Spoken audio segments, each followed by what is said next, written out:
Good morning everyone, welcome back to my channel learn and lead with Dona.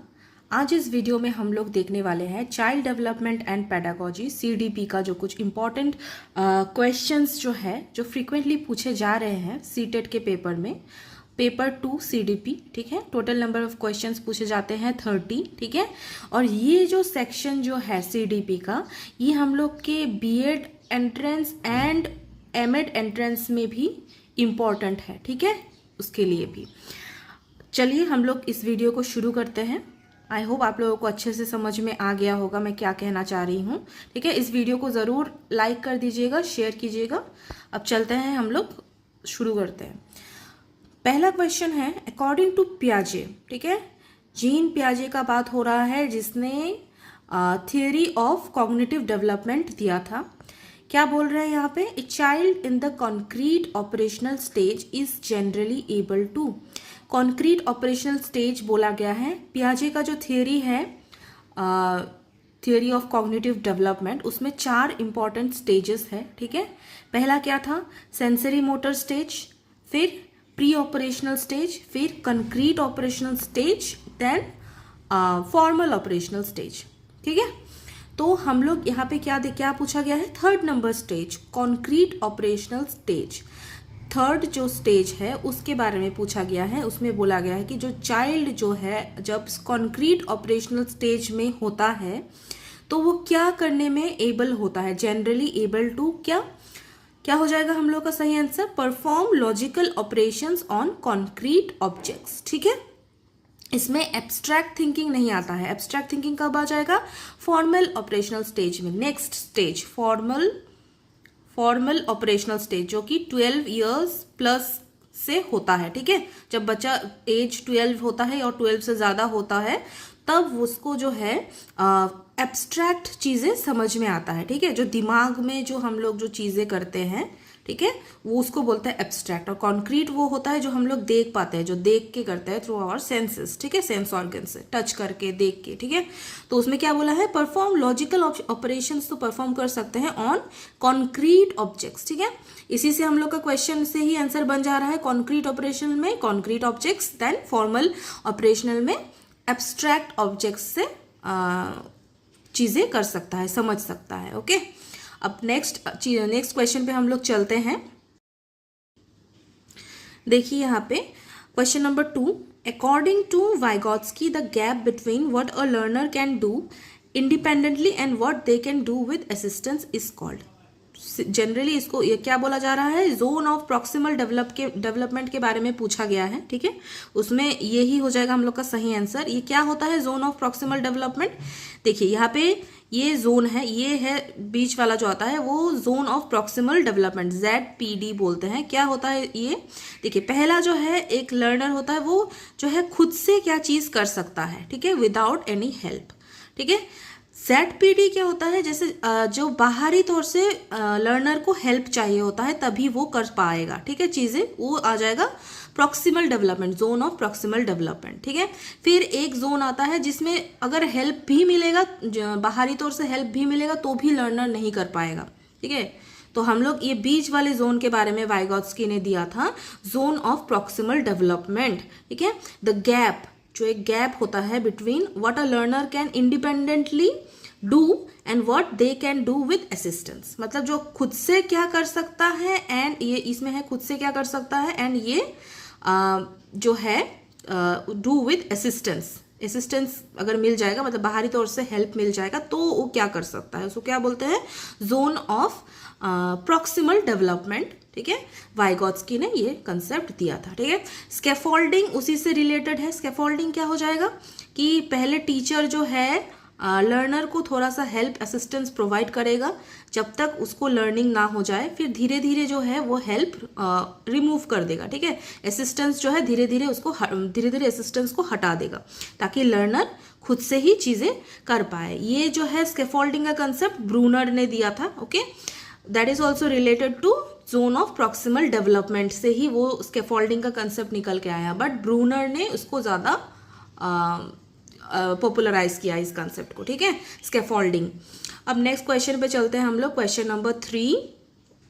Which principle of development suggests that development proceeds from the head towards the feet? यहाँ पे development का question है important, ठीक है। इसमें क्या हो जाएगा, क्या बोला गया है कि वो कौन सा टाइप का डेवलपमेंट है जो कि जैसे ये हेड है, ठीक है, ये फीट है, ठीक है, बच्चा का। बोला गया है कि वो कौन सा डेवलपमेंट है जो हेड से शुरू होता है और फीट की तरफ जाता है। मतलब पहले हेड का डेवलपमेंट होगा, फिर यहाँ पे आर्म्स आ गया, मेन जो बॉडी हो गया वो उसका डेवलपमेंट होगा, फिर लेग का होगा, ठीक है, फिर जाके फीट का होगा। तो ये कौन सा डेवलपमेंट हो गया, उसका नाम क्या है, हम लोग का हो जाएगा सेफेलोकॉर्डल, ठीक है। सेफेलोकॉर्डल में याद रखिएगा हेड से टो तक जो डेवलपमेंट है ऐसे ग्रोथ होता है, ह्यूमन ग्रोथ एंड डेवलपमेंट ऐसे शुरू होता है, उसको सेफेलोकॉर्डल बोलते हैं, हेड टू टो या फिर हेड टू फीट, ठीक है, जो भी आप बोल लो, ज्यादातर हेड टू टो बोला जाता है। तो ये हो गया सेफेलोकॉर्डल। तो और एंड प्रॉक्सिमोडिस्टल भी है, ठीक है। उसका क्या मतलब है, सेंटर से, बॉडी का जो है सेंटर से ग्रोथ होना शुरू होता है, ठीक है। स्पाइनल जो कॉर्ड है वहां से शुरू होता है ग्रोथ होना, ठीक है, डेवलपमेंट होना, और फिर ऐसे करके बॉडी की तरफ, मतलब बीच में से शुरू होता है, ऐसे डेवलपमेंट होता है, ठीक है। यहाँ से फिर यहाँ जाता है, फिर यहाँ डेवलपमेंट होता है, फिर यहाँ ऐसे करके, ओके। तो वो क्या होगा, प्रॉक्सिमोडिस्टल हो जाएगा, जो सेंटर से शुरू होगा, और जो हेड टू टो पूछेगा तो सेफेलोकॉर्डल हो जाएगा, ठीक है। ये दोनों कंसेप्ट आप लोग ध्यान रखिएगा, यहाँ से क्वेश्चंस पूछे जाते हैं, ठीक है, प्रॉक्सिमोडिस्टल एंड सेफेलोकॉर्डल। अब नेक्स्ट क्वेश्चन पे हम लोग चलते हैं। यहाँ पे देखिए question number 4, a teacher encourages students to find several possible solutions to a problem. This primarily promotes, क्या प्राइमरीली प्रमोट कर रहा है, यहाँ पे एक टीचर है जो स्टूडेंट को एनकरेज कर रहा है कि एक प्रॉब्लम का जो है बहुत सारा पॉसिबल जो सॉल्यूशंस क्या क्या है, ठीक है, वो ढूंढने का, ठीक है, उसमें। तो ये क्या जनरली हो रहा है, divergent thinking, which means creativeness, ठीक है। क्रिएटिव थिंकिंग में ही डाइवर्जेंट थिंकिंग आता है, जो क्रिएटिविटी जो होता है ना, क्रिएटिविटी, ओके। क्रिएटिविटी में हम लोग क्या करते हैं, एक चीज को हम लोग कितना वे में हम लोग कर सकते हैं, अलग अलग पॉसिबल सॉल्यूशंस होता है, ठीक है।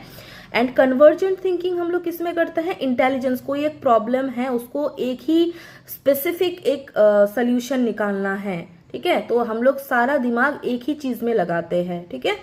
तो एक फाइनल जो एक कंसेप्ट निकल के आता है उसमें हम लोग क्या करते हैं, वो हो जाएगा कन्वर्जेंट थिंकिंग, ठीक है। एंड यहाँ पे डाइवर्जेंट थिंकिंग हो जाएगा which is related to creativity, okay. चलिए नेक्स्ट क्वेश्चन हम लोग कर लेते हैं, which statement best represents the relationship between heredity and environment. Basically heredity का एंड एनवायरमेंट का बात हो रहा है, ये पूछा गया है कि वो कौन सा स्टेटमेंट है इनमें से जो हेरिडिटी एंड एनवायरमेंट का जो रिलेशनशिप है, ठीक है, उसको रिप्रेजेंट कर रहा है अच्छे से। क्या हो जाएगा सही आंसर, ऑप्शन नंबर सी हो जाएगा हम लोग का करेक्ट आंसर। क्यों, यहाँ पे देखिए पहला जो ऑप्शन है, बोला गया है कि development is determined only by heredity. क्या ये सही है, क्या हम लोग का जो डेवलपमेंट होता है वो क्या खाली हेरिडिटी ही उसमें डिटरमाइन करता है, हेरिडिटी ही खाली इन्फ्लुएंस करता है, ऐसा तो नहीं है। तो ये सही रॉन्ग हो जाएगा। ऑप्शन नंबर बी में दिया है development is determined only by environment. क्या खाली एनवायरमेंट से ही हम लोग का डेवलपमेंट डिटरमाइन होता है, ऐसा भी नहीं है। डी में दिया है environment has no role after birth. ये तो एकदम ही गलत है, एनवायरमेंट का तो ऑब्वियसली रोल रहता है, ठीक है। तो क्या हो जाएगा, both heredity and environment interact in development. दोनों के ही जो इंटरेक्शन से ही हम लोग का डेवलपमेंट होता है, ठीक है। हेरिडिटी का भी रोल रहता है एंड हम लोग जिस एनवायरमेंट में रह रहे हैं उसका भी बहुत इंपॉर्टेंट रोल रहता है, ठीक है। तो heredity and environment interact in development, okay. Next question पे हम लोग चले जाते हैं।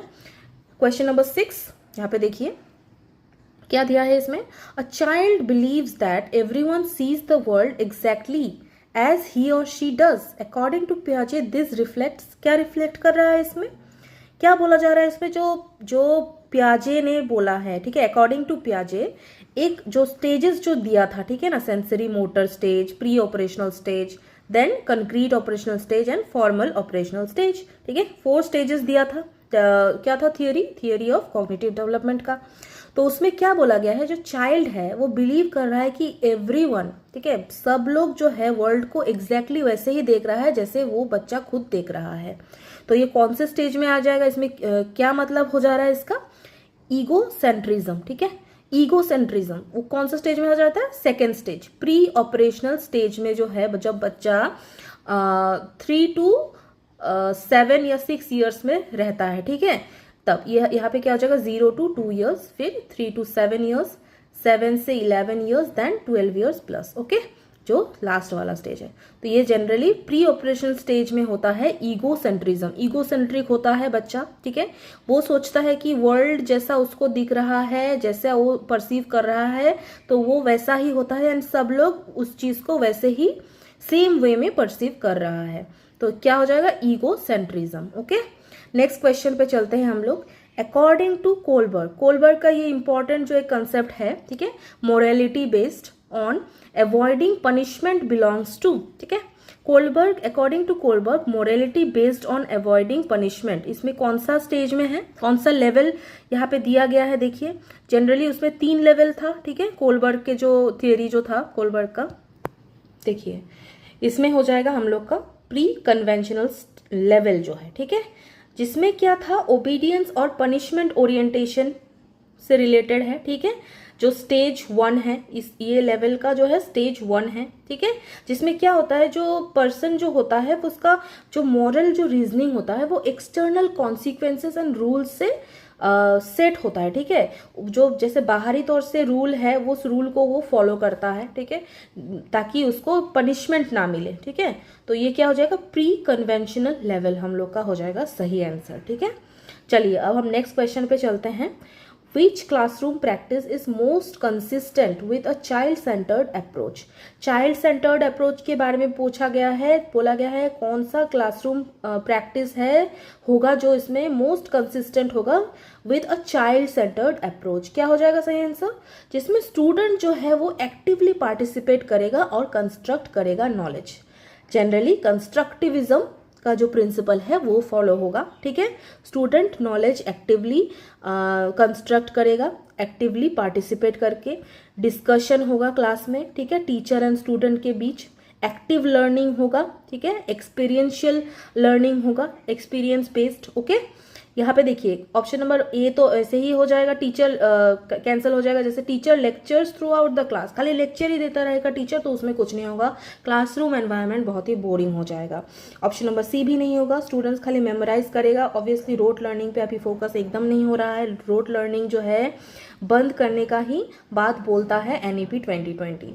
फिर बोला है option number D, same method is used for every learner, ये भी तो नहीं होगा क्योंकि लर्नर में बहुत सारा लर्नर होता है, ठीक है, इंडिविजुअल डिफरेंसेस को फॉलो करना होगा, ठीक है, इंडिविजुअल टू इंडिविजुअल वेरी करता है, ठीक है, लर्निंग जो टेक्निक्स है, लर्निंग पेस है, ठीक है, लर्निंग स्टाइल है, तो टीचर को भी जो है वेरियस जो डिफरेंट मेथड्स है उसको यूज करना पड़ेगा क्लासरूम में, ताकि क्लासरूम जो एनवायरनमेंट है वो और अच्छा हो जाए एंड स्टूडेंट्स को भी स्टूडेंट भी एक्टिवली उसमें पार्टिसिपेट करे, तो वो हो जाएगा child centred approach, okay. Next question हम लोग चलते हैं। आई होप आप लोगों को समझ में आ रहा होगा, कुछ भी अगर डिफिकल्टी आ रहा होगा, आप लोगों को नहीं समझ में आया या कुछ कंफ्यूजन हो गया, कभी कभी क्या होता है मैं गलती से भी कुछ अलग बोल देती हूँ, ठीक है ना, तो वो आप लोग कमेंट में बताइएगा अगर कुछ गलती मेरे से हो गया हो, ठीक है, या फिर आप लोगों को कुछ कंफ्यूजन हो तो बताइएगा। चलिए क्वेश्चन नंबर 8 पे चलते हैं। Which classroom practice is most consistent with a child centred approach, ये अभी हम लोगों ने किया, स्टूडेंट्स एक्टिवली पार्टिसिपेट, ठीक है। नेक्स्ट क्वेश्चन है, a teacher gives hints to help a learner complete a task and gradually withdraws the support, this is known as obviously scaffolding given by Bruner, ठीक है।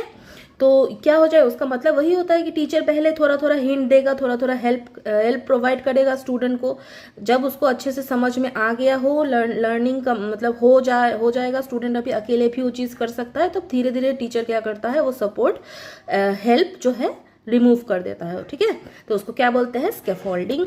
चलिए अब नेक्स्ट क्वेश्चन पे चलते हैं। A student's poor performance in one examination should be interpreted as, बोला है कि एक स्टूडेंट का जो है खराब परफॉर्म किया है एक एग्जामिनेशन में सपोज, ठीक है, उसको कैसे हम लोग इंटरप्रेट करेंगे, one piece of evidence requiring further assessment, ठीक है। यहाँ पे इसका मतलब ये नहीं होता है कि लो इंटेलिजेंस है उसका, ऐसा नहीं है। फिर permanent characteristic of a learner, ये भी नहीं है। Evidence that a child can not learn, ये भी नहीं है। बहुत सारा देखिए, कोई एक एग्जाम में अगर स्टूडेंट जो है अच्छा परफॉर्म नहीं कर पा रहा है तो इसका बहुत सारा रीजन बनता है। खाली ऐसा हम लोग नहीं मान सकते कि उसका इंटेलिजेंस ही कम है, ठीक है, या फिर वो लर्नर ही अच्छा नहीं है, ठीक है, ऐसा नहीं होता है। उसमें बहुत सारा रीज़न हो सकता है उसका फैमिली में कुछ प्रॉब्लम हुआ हो इसीलिए वो स्टडी नहीं कर पाया हो, उसका कुछ हेल्थ इश्यूज हो सकता है, एंग्जाइटी हो सकता है। एग्जाम एंग्जाइटी की वजह से भी क्या होता है, कभी कभी स्टूडेंट जो है अच्छा प्रिपरेशन तो अच्छे से करके आता है बट ड्यू टू एंग्जाइटी वो अच्छे से लिख नहीं पाता है, ठीक है। तो उसके वजह से क्या होता है, एग्जाम में वो परफॉर्म मतलब स्कोर जो है उसका अच्छा नहीं बन पाता है, ठीक है। तो इसीलिए हम लोग क्या चाहिए, उसमें फर्दर असेसमेंट चाहिए, ठीक है। फिर से जो है असेसमेंट, उसको दूसरे तरीके से उसको स्टूडेंट को असेस करना पड़ेगा कि क्या प्रॉब्लम आ रहा है, ठीक है। तो ऐसे करके उसका जो है स्कोर भी अच्छा हो जाएगा। नेक्स्ट क्वेश्चन पे चलते हैं हम लोग। क्वेश्चन नंबर 12, फॉर्मेटिव असेसमेंट के बारे में पूछा गया है, फ्रीक्वेंटली पूछा जाता है इस फॉर्मेटिव असेसमेंट, फिर समेटिव असेसमेंट, ठीक है। फिर यहाँ पे चलते हैं नेक्स्ट क्वेश्चन। ये क्वेश्चन क्या कह रहा है, formative assessment is primarily use to, क्या बोला गया है कि यहाँ पे कौन सा जो है फॉर्मेटिव असेसमेंट इसमें किस में यूज होता है, क्या हो जाएगा हम लोग का सही आंसर, प्रोवाइड फीडबैक ड्यूरिंग, ठीक है। याद रखिए ये जो ड्यूरिंग दिया है, ये क्वेश्चन भी जो है आसाम यूनिवर्सिटी के बीएड एंट्रेंस में भी पूछा गया है, ड्यूरिंग दे दिया है, याद रखिएगा।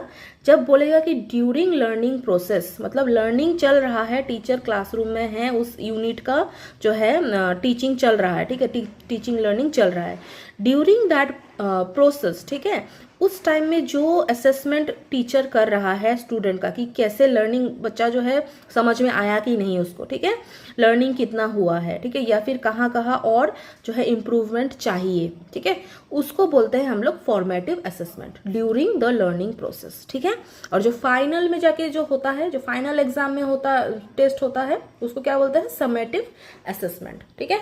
उसमें कोई लर्निंग मतलब फाइनल हम लोग ऑब्जेक्टिव्स मतलब लर्निंग ऑब्जेक्टिव्स पूरा कितना हुआ है वो डिसाइड कर लेते हैं, उसमें कोई इंप्रूवमेंट का आप लोगों को मौका नहीं मिलता है, मतलब स्टूडेंट को, लर्नर को इंप्रूवमेंट का मौका नहीं मिलता है, वो फाइनल डिसीजन हो जाता है, ठीक है। इंप्रूवमेंट का मौका हम लोगों को बस फॉर्मेटिव असेसमेंट में ही मिलता है। चलिए नेक्स्ट क्वेश्चन पे हम लोग चलते हैं। A teacher gives hint to help a learner, ये तो बहुत सारा सिमिलर क्वेश्चन यहाँ पे आ गया है, ओके, तो ये इग्नोर करिएगा। क्वेश्चन नंबर 10 में देखिए, which of the following is most appropriate for an inclusive classroom, ठीक है, बोला क्या गया है, इंक्लूसिव क्लासरूम के बारे में पूछा गया है। ये भी क्वेश्चन रिपीटेड है, इसमें भी सीटीपी के लिए तो बहुत इंपॉर्टेंट है ही, क्वेश्चन फ्रीक्वेंटली पूछे जा रहे हैं। क्या हो जाएगा, adapting teaching according to learners diverse needs, ठीक है। जैसे देखिए इंक्लूसिव क्लासरूम में क्या हो रहा है, इंक्लूसिव लर्निंग का जो कंसेप्ट आया है इन एनईपी 2020, ठीक है, उसमें क्या बोला गया है कि हर टाइप का जो लर्नर है, ठीक है, वो सेम क्लासरूम में ही पढ़ेगा, ठीक है, बट टीचर को क्या करना पड़ेगा, सेम वे में नहीं पढ़ा पाएगी वो, उसको अलग, टीचर को जो है अलग अलग टीचिंग मेथड्स यूज करना पड़ेगा according to the learners diverse needs, ठीक है। मतलब बहुत टाइप का लर्नर है, सब लर्नर का अलग अलग नीड होगा, सब टाइप का जो सब लर्नर का जो है अलग अलग क्या बोलते हैं उसको, लर्निंग पेस होगा, ठीक है, लर्निंग स्टाइल डिफरेंट होगा, तो टीचर को भी क्या करना पड़ेगा, मेथड्स भी डिफरेंट मेथड्स यूज करते रहना पड़ेगा। खाली एक ही मेथड से वो पढ़ाएगी तो वो जो लर्नर का जो नीड्स है वो पूरा नहीं कर पाएगी, ठीक है। तो इंक्लूसिव क्लासरूम में क्या हो जाएगा, adapting teaching according to learners diverse needs. ये सब ए बी एंड सी जो है वो रॉन्ग है, नहीं होगा। Teaching all children in exactly the same way, obviously this is not the correct answer. Then separating children with disabilities, ये भी तो सही नहीं है, क्योंकि चिल्ड्रन विथ डिसेबिलिटीज को भी एक ही क्लासरूम में पढ़ाने का बात हुआ है। फिर giving difficult task only to high achievers, ये भी गलत है, ठीक है। तो सही आंसर हम लोग का obviously option number C is the correct answer. चलिए नेक्स्ट क्वेश्चन पे चलते हैं। Question number 11, student's poor performance in examination should be, ये भी बहुत रिपीटेड क्वेश्चन इसमें आ गया है, कोई बात नहीं। यहाँ पे देखिए प्रोवाइडिंग, यहाँ पे देखिए फॉर्मेटिव असेसमेंट इज प्राइमरीली किस में यूज होता है, providing feedback during the learning process. Then यहाँ पे हम लोग चलते, which factor is most closely associated with intrinsic motivation. Intrinsic motivation का बात हो गया है, जो मोटिवेशन अंदर से आता है, ठीक है, कम्स फ्रॉम विद इन, ठीक है, with in the learner, with in the individual, ठीक है। तो यहाँ पे क्या हो गया, interest and satisfaction in the activity itself, जिस एक्टिविटी में जो स्टूडेंट है या फिर जो लर्नर है उसको सेटिस्फैक्शन और इंटरेस्ट एक है, ठीक है, क्यूरियस है वो, ठीक है, क्यूरियोसिटी जो जिस स्टूडेंट में है कि कुछ एक चीज सीखना है, कुछ एक चीज में हमको अच्छा परफॉर्म करना है, ठीक है, तो वो क्या हो जाता है, इंट्रिंसिक मोटिवेशन हो जाता है, अंदरूनी मोटिवेशन। एंड और एक होता है एक्सट्रिंसिक मोटिवेशन जो बाहरी तौर से आता है, एक्सटर्नल फीचर्स उसमें आता है, जिसमें क्या होता है, रिवॉर्ड मिलता है, एक डिजायर होता है। देखिए यहाँ पे ऑप्शन नंबर बी में दिया हुआ है ना, डिजायर फॉर अ रिवॉर्ड, उसको रिवॉर्ड चाहिए, ठीक है, इसीलिए, या फिर फियर ऑफ पनिशमेंट, या फिर कंपटीशन विद क्लासमेट्स, ठीक है। तो ये सब क्या होता है, एक्सट्रिंसिक होता है, एक्सटर्नल जो चीजें हैं उस पे जो है इन्फ्लुएंस कर रहा है, तभी वो मोटिवेट हो रहा है, तो वो एक्सटर्नल हो गया, ठीक है, एक्सटर्नल मोटिवेशन। हम लोग जब भी देगा यहाँ पे क्यूरियोसिटी, ठीक है, या फिर इंटरेस्ट, या फिर सेटिस्फैक्शन, ठीक है, तो वो चीज हो जाएगा हम लोगों का इंट्रिंसिक मोटिवेशन, इंटरनल मोटिवेशन भी बोलते हैं।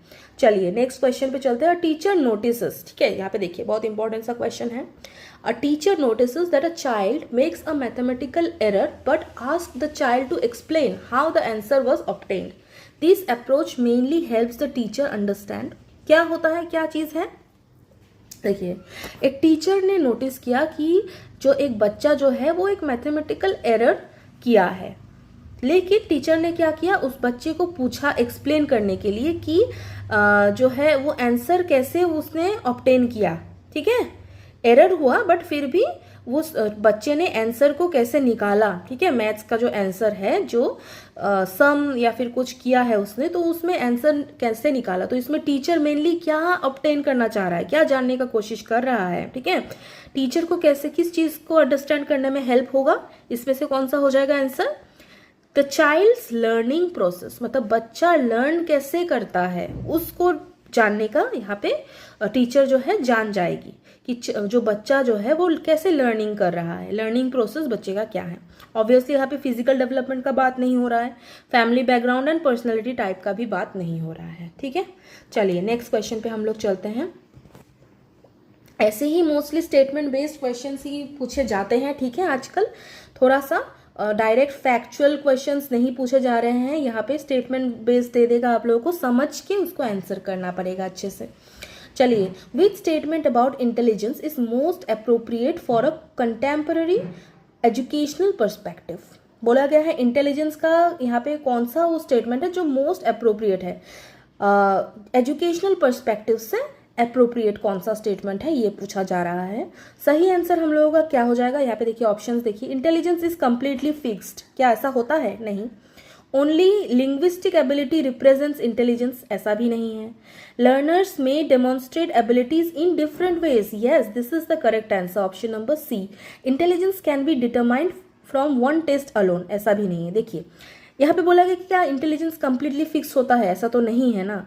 और लिंग्विस्टिक एबिलिटी जो सपोज कोई एक बच्चा है, ठीक है, वो बहुत अच्छा बोल रहा है, क्लास में बोलता है, या तो वो इंग्लिश बोल सकता है बहुत ही फ्लुएंटली, या हिंदी में बोल रहा है, ठीक है, तो क्या खाली इसका मतलब वो होता है कि उसका इंटेलिजेंस बहुत हाई आईक्यू है उसका, ऐसा तो नहीं है, ठीक है। क्योंकि देखिए इंटेलिजेंस जो है, हम लोग अगर गार्डनर का जो थियरी जो है, मल्टीपल इंटेलिजेंस का कंसेप्ट गार्डनर ने दिया था, तो उसमें हम लोगों ने देखा था कि बहुत टाइप का इंटेलिजेंस उसमें होता है, ठीक है, म्यूजिकल इंटेलिजेंस होता है, ठीक है, फिर और क्या क्या था, इंट्रापर्सनल, इंटरपर्सनल इंटेलिजेंस, ठीक है, बहुत सारा था। तो खाली एक ही चीज अगर लिंग्विस्टिक में ही, लैंग्वेज में ही आप अच्छा बोल रहे हो, ठीक है, कम्युनिकेट अच्छे से कर रहे हो, तो इसका मतलब ये नहीं होता है कि आपका आईक्यू बहुत अच्छा है। हो सकता है आपको लिंग्विस्टिक वाला जो इंटेलिजेंस है वो आप में हाई हो, ठीक है, तो ये गलत है।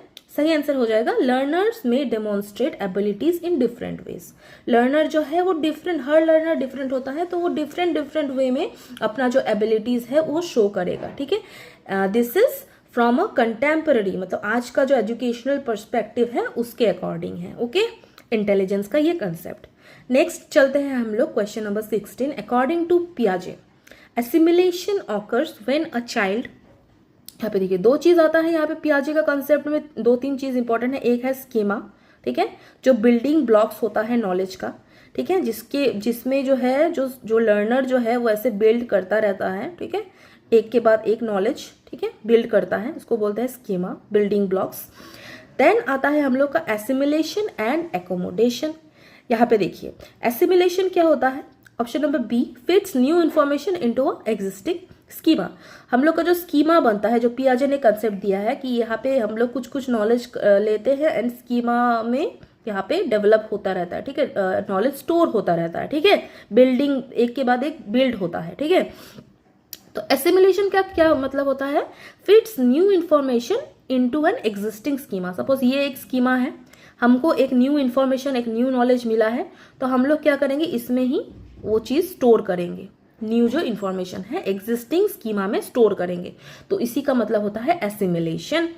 एंड और एक चीज होता है एकोमोडेशन, ठीक है, एकोमोडेशन करके भी एक कंसेप्ट होता है, उसका क्या मतलब है, सपोज हम लोग को पता है कि जो है एक चीज एक स्कीमा में ये चीज फिट नहीं हो रहा है, हम लोग गलत इसमें डाल दिए, तो उस चीज को दूसरा में करेक्ट करके लगाना, ठीक है, उसको बोलते हैं हम लोग एकोमोडेट कर रहे हैं, ठीक है। जैसे एसिमिलेशन में क्या होता है, जैसे पहले जो है एक बच्चा को नॉलेज हुआ कि जो 4 पैर वाला जो भी है एनिमल, उसको बच्चा जो है डॉग बोल रहा है, whether it is a cat और अ हॉर्स, ठीक है, कुछ भी हो, सब एनिमल को वो जो जिसमें देख रहा है कि 4 पैर है तो सबको डॉग बोल रहा है, ठीक है। लेकिन आफ्टर कुछ मतलब टाइम बाद, ठीक है, कुछ ईयर्स बाद, जब उसको बच्चा को जो नॉलेज हुआ, उसको धीरे धीरे उसका जो डेवलपमेंट हुआ, ब्रेन का डेवलपमेंट हुआ, कॉग्निटिव डेवलपमेंट हुआ, तो उसने देखा, उसने सीखा कि जो है हर 4 पैर वाला जो एनिमल होता है वो डॉग नहीं होता है, it can be a cow, ठीक है, ठीक है, काउ हो सकता है, कैट हो सकता है, हॉर्स हो सकता है, लायन, टाइगर हो सकता है, ठीक है। तो उस बच्चे को समझ में आ गया है कि ये तो डिफरेंट है, ठीक है, एक दूसरे से डिफरेंट है, तब वो क्या करता है, एकोमोडेट कर लेता है, ठीक है, कि नहीं, जो 4 पैर वाला जो हर एनिमल डॉग नहीं होता है, डॉग का कुछ कैरेक्टरिस्टिक होता है, काउ का कुछ अलग कैरेक्टरिस्टिक होता है, ठीक है। तो उसका मतलब है वो हो गया एकोमोडेशन। आई होप आप लोगों को समझ में आ रहा होगा एकोमोडेशन एंड एसिमिलेशन का क्या डिफरेंस होता है एंड स्कीमा क्या होता है, ठीक है। चलिए, तो इसमें सही आंसर हम लोग का हो जाएगा fits new information into an existing schema, ठीक है। न्यू इन्फॉर्मेशन सिंपली हम लोग स्टोर कर रहे हैं एक एग्जिस्टिंग स्कीमा में, एसिमिलेशन, एकोमोडेशन हो जाएगा हम लोग उस स्कीमा को थोड़ा सा और मॉडिफाई करके मतलब सही से लगाते हैं, ठीक है, एकोमोडेट कर रहे हैं सही इन्फॉर्मेशन को। चलिए नेक्स्ट क्वेश्चन पे हम लोग चल जाते हैं। A teacher asks students to compare, analyze and justify their answers rather than simply recall facts.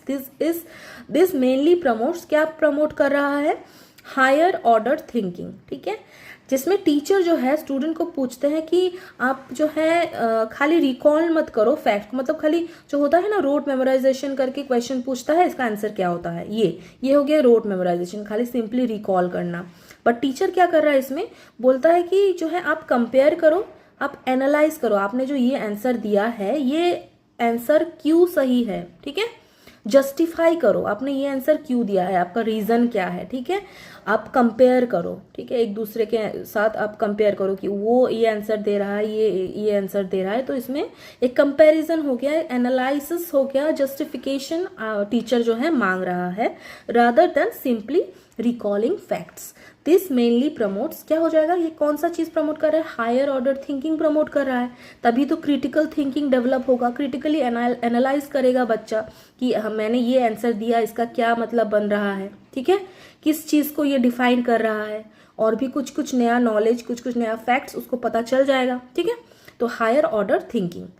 चलिए नेक्स्ट क्वेश्चन में चलते हैं हम लोग, question number 18, which approach is most suitable for children having different learning needs in the same classroom. क्या बोला गया है, ये कौन सा अप्रोच है जो कि मोस्ट सुइटेबल है, ठीक है, सबसे अच्छा है for children having different learning needs in the same classroom. एक सेम क्लासरूम में डिफरेंट टाइप्स ऑफ लर्नर्स रहते हैं, ठीक है, आते हैं, ठीक है, वो कौन सा अप्रोच है इसमें से पूछा गया है, ठीक है, जो कि डिफरेंट लर्निंग नीड्स को वो करने के लिए सुइटेबल होगा। क्या हो जाएगा हम लोग का, option number A, differentiated instruction, ठीक है, डिफरेंशिएटेड इंस्ट्रक्शन मतलब टीचर थोड़ा सा जो है पहले डिस्कस करेगा, ठीक है, क्वेश्चंस पूछेगा, लेक्चर्स ज़्यादा लेक्चरिंग नहीं कर देगा, ठीक है, लेक्चर नहीं देगा टीचर जो है उसमें स्मार्ट क्लासरूम में, स्मार्ट बोर्ड में बताएगा, ठीक है, कुछ कुछ ये करके डेमोन्स्ट्रेट करके दिखाएगा, ठीक है, खुद करके दिखाएगा, बच्चा को